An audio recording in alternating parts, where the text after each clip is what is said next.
Assalamualaikum warahmatullahi wabarakatuh, sahabat yang saya cintai dimanapun Anda berada.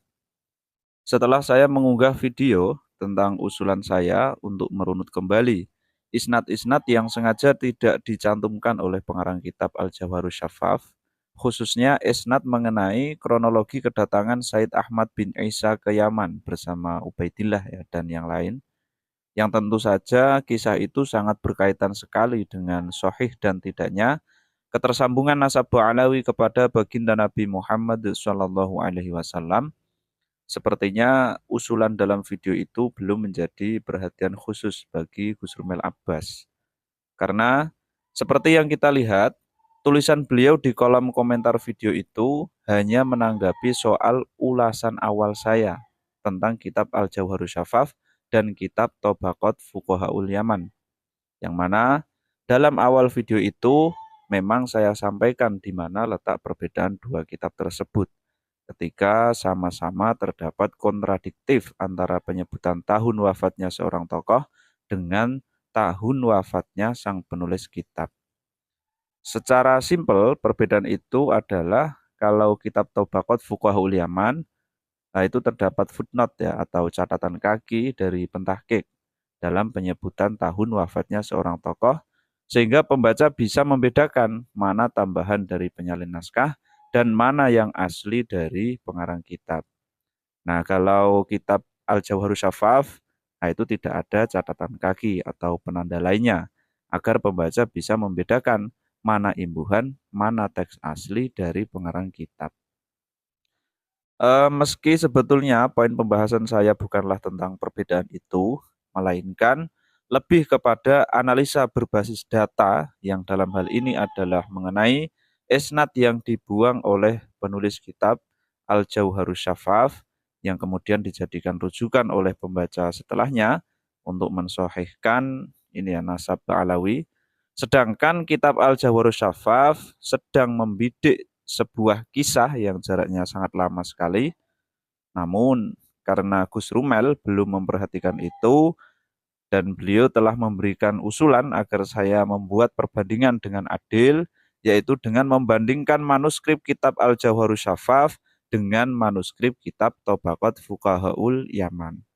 Maka dalam video ini ya saya mengalir saja mengikuti usulan beliau itu. Meskipun pada akhirnya nanti tetap saja kedua kitab tersebut akan memiliki perbedaan. Sekarang sahabat perhatikan ya, ini ada dua manuskrip, sama-sama manuskrip kitab Tobaqot Fuqahaul Yaman. Kita lihat di manuskrip pertama, ternyata benar ada redaksi Sanata Sab'ain Wasittimi'atin ya, tahun 607 Hijriah. Tidak ada tanda apa-apa ya di sini.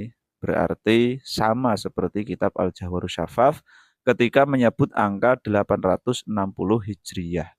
Di situ juga tidak ada tanda apa-apa ya.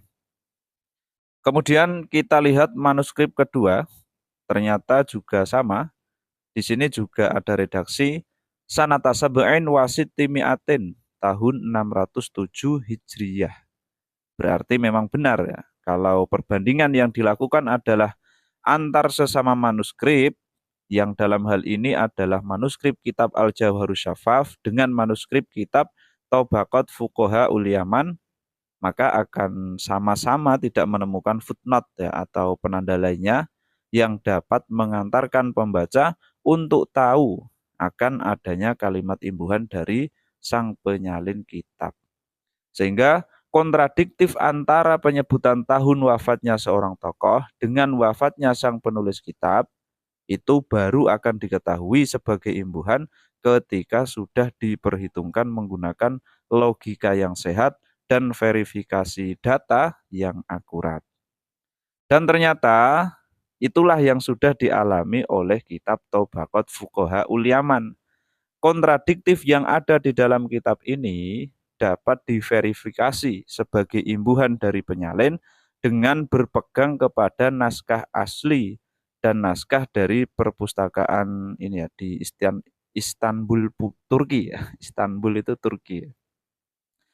Ini sebagaimana yang telah disampaikan oleh sang muhakkik kitab di dalam catatan kakinya. Ada redaksi seperti ini, sahabat. Ya bedu anna hadat tarikh mukhamun. Nampak jelas bahwa sejarah ini lemah. Ala nuskhati al asli wa ain. Nah, wa ain itu simbol ya. Ala nuskhati al asli wa ain berdasar pada naskah manuskripku yang asli.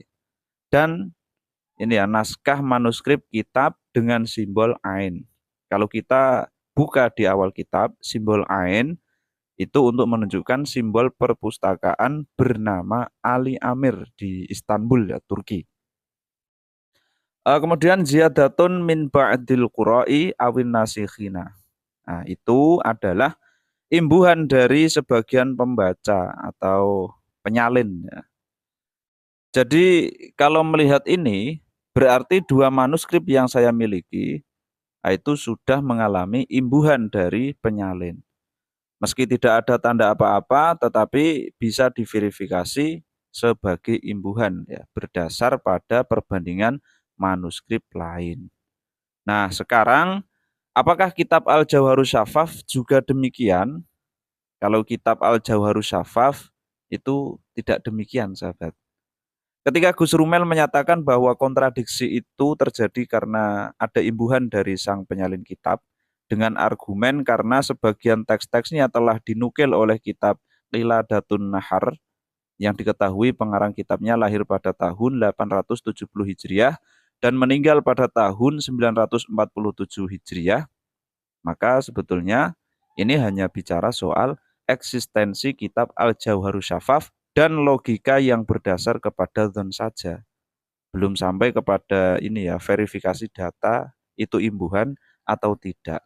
Sebagaimana yang telah dilakukan oleh muhaqqiq kitab Tabaqat Fuqahaul Yaman ketika menyatakan bahwa kontradiksi yang ada di dalam kitab itu terjadi karena ada imbuhan dari sang penyalin kitab dengan membandingkan berbagai manuskrip, sahabat ya. Oleh sebab itu, ketika kitab Al-Jawharus Syafaf menyebut angka 860 Hijriah, sedangkan sang pengarang itu wafat pada tahun 855 Hijriah, pemecahan masalahnya belum bisa dianggap selesai dengan menganggap sebagai imbuhan dari penyalin naskah hanya berdasar pada adanya sebagian teks kitab ini yang telah dinukil oleh kitab setelahnya. Tepatnya dinukil oleh Syekh Bamakromah ya di dalam kitabnya yang berjudul Qiladatun Nahar. Kenapa? Karena kitab Qiladatun Nahar itu tidak menjelaskan biografi pengarang kitab Al-Jawharus Syafaf secara detail dan tidak pula menjelaskan secara khusus tentang kontradiktif tahun yang ada di dalam manuskrip kitab Al-Jawharus Syafaf. Dan pada akhirnya, kontradiktif yang terjadi di dalam kitab Al-Jawharus Syafaf itu belum bisa dianggap maklum secara data, apalagi disamakan dengan kasus kontradiktif yang terjadi pada kitab Tabaqat Fuqahaul Yaman begitu saja. Karena kontradiktif yang ada di dalam kitab Tabaqat Fuqahaul Yaman yaitu bisa terdeteksi sebagai imbuhan berdasarkan perbandingan manuskrip. Terkecuali kalau Gus Rumel punya manuskrip asli yang tidak ada kontradiktif tahunnya, sahabat ya. Nah, itu baru bisa disamakan dengan kasus kontradiktif pada kitab Tabaqat Fuqahaul Yaman. Dan secara otomatis, wah ini beliau seperti muhaqqiq nanti ya. Bisa memberi catatan seperti muhaqqiq kitab Tabaqat Fuqahaul Yaman. Seperti tadi, sahabat ya. Ya bedu anna hadat tarikh mukhamun ala nuskhati al-asli wa ain ya ziyadatun min ba'dil qura'i awin nasikhina. Wah, kalau seperti itu keren sekali, sahabat ya. Sekian, ini agak jelimet sebetulnya, sahabat ya, tapi semoga bisa dipahami. Dan terakhir saya sampaikan sekali lagi, sebetulnya yang perlu diperhatikan serius adalah mengenai isnad-isnad yang dibuang dalam kitab Al-Jawharus Syafaf. Khususnya isnad mengenai kronologi kedatangan Said Ahmad bin Isa ke Yaman. Nah, dan terkhusus lagi, di dalam kitab ini, nah itu juga menyebut bahwa Syekh Al-Yafi'i adalah salah satu ulama yang mengisbat nasab Ba'alawi bersambung kepada baginda Nabi Muhammad Shallallahu Alaihi Wasallam di dalam kitab beliau yang berjudul Ad-Durar. Yang saya menduga maksudnya adalah kitab Ad-Durar fi Madhi Sayyidil Bashar. Namun saya masih kesulitan ya menemukan kitab itu. Wallahu a'lam bishawab. Ihdinas siratal mustaqim. Assalamualaikum warahmatullahi wabarakatuh.